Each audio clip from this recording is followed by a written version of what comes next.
Hey everyone, and welcome back to another video. And in this video, I'm going to show you how to connect TD Bank with the Rocket Money app. Now, this video is going to be particularly useful for individuals. Let's say that you want to start going ahead and keeping track of your finances on the Rocket Money app, but you bank with TD Bank.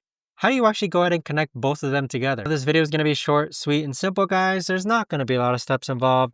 So in order to do this, what you're first going to do is go into the Rocket Money app. Next, click on the gear icon on the upper left-hand corner. Next, click on linked accounts.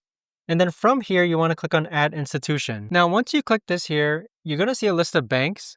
You want to go and scroll all the way down until you find TD Bank. Once you click on TD Bank, this software called Plaid is going to open up. Plaid is what Rocket Money uses to actually connect to different financial institutions.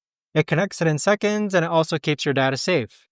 Click on continue, and then simply just follow the on-screen prompts from here. But there you have it, guys. That right there is the best and easiest way that I know of to actually go ahead and connect TD Bank with your Rocket Money app. If you guys know of a better, easier way to actually do this, let me know in the comments down below.